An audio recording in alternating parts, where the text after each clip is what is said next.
I had a happy childhood. I had a lot of love, but during the time it started all sorts of anti-Jewish legislations. Like they had nothing what to do with anything else. I mean that soldiers were marching and singing anti-Jewish songs or something to make fun of Jews. I still remember the song. I can't sing and you people don't know Hungarian, so... And all sorts of rules, like most of the Jews were little shopkeepers. So a Jew is not allowed to sell a certain something. So, and then something else. So slowly nobody went into a Jewish shop. Then it came a new rule with a yellow star. The Germans came in before Pesach. They looked like people. So somehow it made us feel, I don't know how my parents felt, and I don't know what they knew. Then the drummer came, and of the voice of the drum, people came out of the houses, and what did he have to say? The Jews are not allowed to leave their homes. And they took us to another place, and from there with a train to Ghetto Merkazi, where all the Jews from the surrounding were there. We were there for a month. In one room we were us and another family, and then they took us. We were the first transport. And I can't remember how many, but at least 60 people they put into a carriage. It's like a kettle truck. A kettle train. Kettle train. It has a small little window, and we took some food with us, but we didn't take water. And there was some kind of a clay, to like make a vessel, yeah. And if you could sit down and you got up, you couldn't sit down anymore. It was packed. We had no idea where we are going. We had no idea, and we had no water.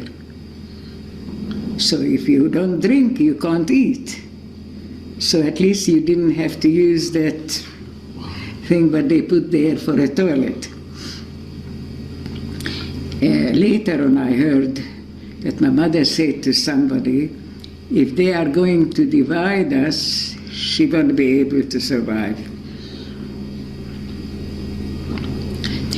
I can't remember if it was 3 days or 4 days we were traveling, and we arrived somewhere. We had no idea where we are. And but they opened how did you say? The kettle truck. The kettle truck. And they say, schnell, schnell, quickly, get out, leave everything, you'll get it later. And some Jews from Poland with striped clothes were walking there, and in Yiddish, they were actually, if they would have been caught, I think they would be murdered. They said, "Geht's the Kinder zu the Kleine, zu the Alte, give the children to the old ones." But we didn't know why and what. I don't think there were too many people who gave their children to the old ones. Here is the track, and here are the people who are getting out. Here are the Germans, and here are the Jews. Here are the Jews with the striped things. Okay, I always, before I had this picture, I always used to say that we were a lot of people, but for me it was only my parents and me. We were standing there, not even talking, and then they said men in one way and women in another. And my father didn't move. And they said it again, and it started to go. Now I'm going to say it in Yiddish, and I will translate. And I said, Tata, me trok dich weg. Dad, they are taking you. And he said to me, you can take a picture of this later. Eine Sache sollst du nicht vergessen. Der Eibischter ist jeden a Tate. One thing don't forget. That the one who is above us, because we didn't say God's name for Bechinam, for nothing. For nothing. And that wasn't nothing. That wasn't nothing. That he is everybody's father. These were the last words, what he said to me, but then I didn't know that I'm not going to see him anymore. And then I was still with my mother. And the German asked me, wie alt bist du? How old are you? And I didn't answer, because I saw that on the other side, people are drinking water. And I was very thirsty. And as you see in the picture, it was a lot of people. It was a balagan. And when I came back, my mother was calling me. And I was going to go. She was on the other side.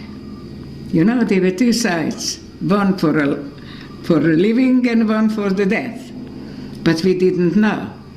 She was calling me, but one Jewish boy, a Polish Jew, got hold of me, and he said to me, we all talked in Yiddish. Don't worry. For the old people it's much better. They get better food, and they don't have to work, and you will see her. Until my mother, I could see her, he didn't let me go. He actually saved my life. But I didn't know it then. And poor woman, that's what she saw, that a strange man is holding on to me and doesn't let me go. That's what she saw. That was the last time. The last time you ever saw her? Yeah. Now, we were taken to have a bath, and they took the hair from all of us, from everywhere, and men were walking around, and we were naked, religious, you know, we were not used to this sort of thing, and they gave us some gray clothes. They took us to a block. In the block, there was a lot of people. We were in Lager A. And it was a noise.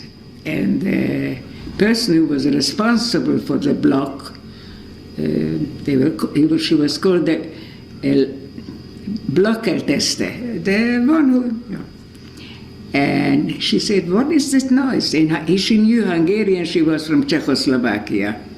She said, what is the big noise? You should know that nobody is alive, only who is here. And we thought, she's mad. I mean, how is it possible? We just saw them. And they gave us bread. It was like soap. So the first day I didn't eat it. But boy, would I eat it later if I just would have had what to eat. I was actually hungry the whole year. Okay, in the morning, they count us, like it would be very important that we are there.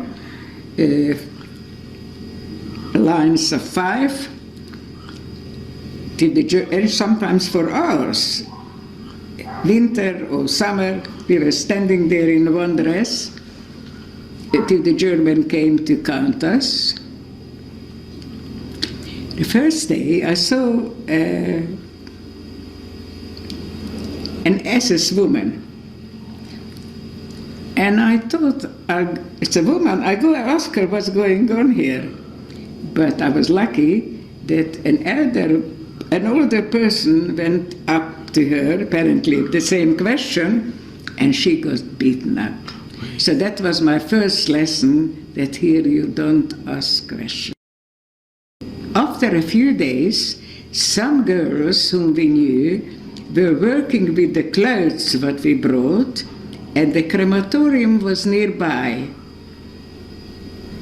And they came to the block in the evening, and they told us what they saw, what's happening. And then we realized that people are not alive anymore. But I still didn't know what happened to my father. I think that was the reason, one of the reasons I survived. Because I was hoping the whole time that maybe he is alive.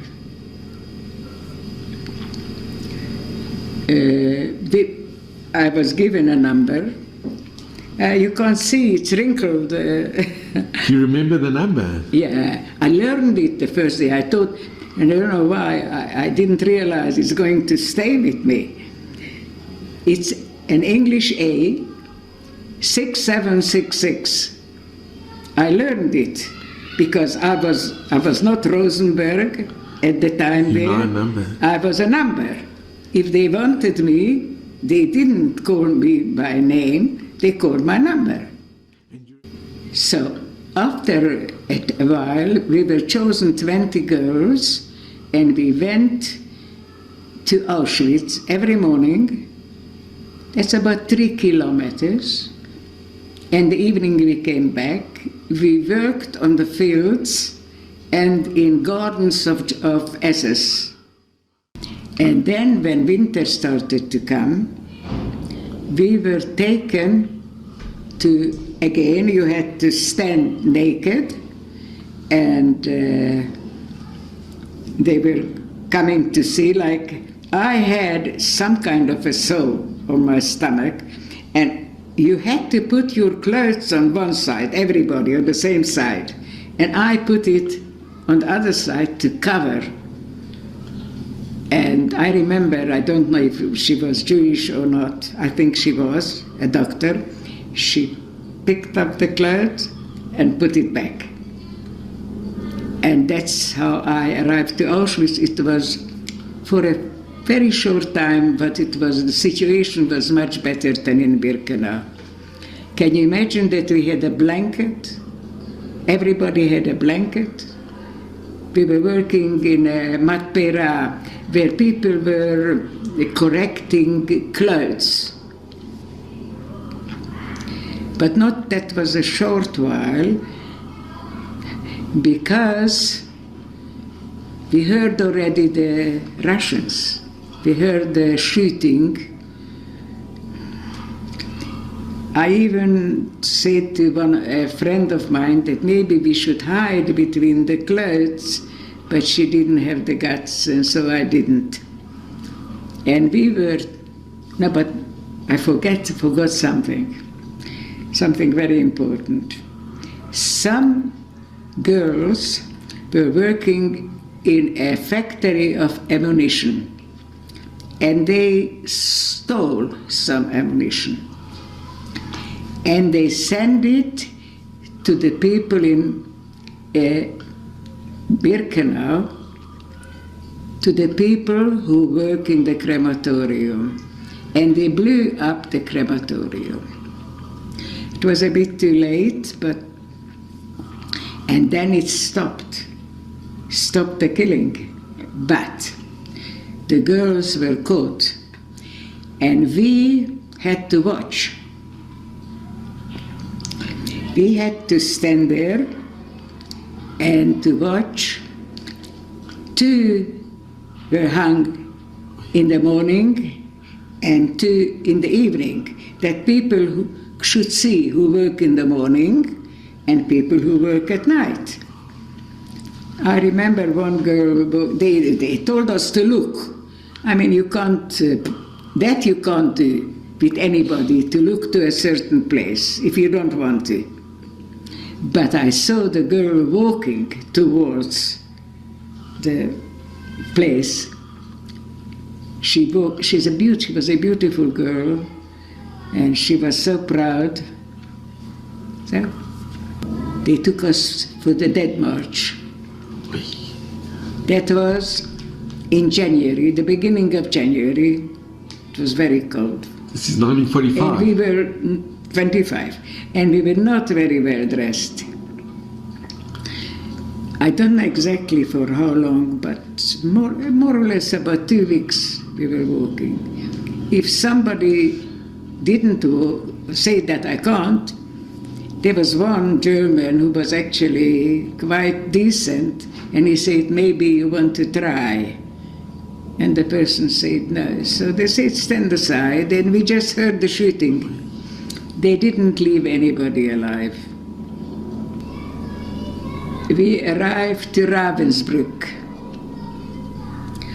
Obviously, we were lying on the floor, and when you woke up, on one side somebody was dead, on the other side somebody was dead. It was just a normal situation. That was in Germany already. We were there about a week, and from there, in open carriages, they took us to Neustadt-Glewe. By then, we were already quite in a bad state. There we didn't work anymore. If we got little food during all the year, there it was almost nothing. So far so that when I got freed, I was 25 kilos. If it would last another few days, I don't think I would have made it. One day, a girl comes into the place and says, you know, it's quite amazing. The Russians are counting the Germans. They are standing in a row and they are counting. Then we realized that we are actually free. But I had no strength to get up. I remember myself sitting in a corner there in a room, and I thought to myself, okay, what do you do now? Where do you go? Then about 60 girls and boys decided that we go back to Hungary to see who is alive. We still had hope. It took, from May, it took till November that we arrived to Hungary. It's a long time. By then I was 16. Arrived to Budapest. The first thing was I went to see the list, people who came back, and my father wasn't there. Then I had many, many questions. Lama, why? And you know, where was God?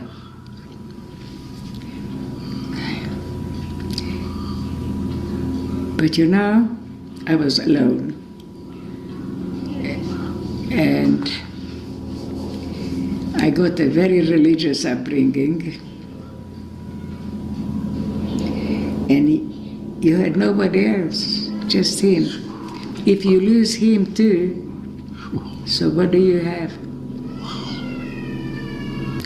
But I would forgive them for all the suffering, but not for the killing. Not for the killing. You know, in Birkenau, they murdered more than 500,000 children. Yeah. I'm not talking about adults and my parents, and my whole, no aunts, no uncles, and all. I mean, all in all, 10 cousins with me together survived from the whole family. I have a sadness in me all the time. That I smile, not that I put on a show, but no. It is with me all the time to think of it, that they made dust out of my parents and out of 6 million Jews. I mean, it's difficult for me. איך נפרדים? How do you depart from loved ones? How do you choose your way to go? I mean, you have got, this is not an exact translation, but there is a certain spot where you want to arrive. And there are two ways. And you don't know which way is better.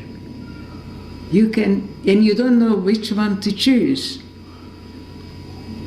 And how do you say thanks for this beautiful family that I was blessed with?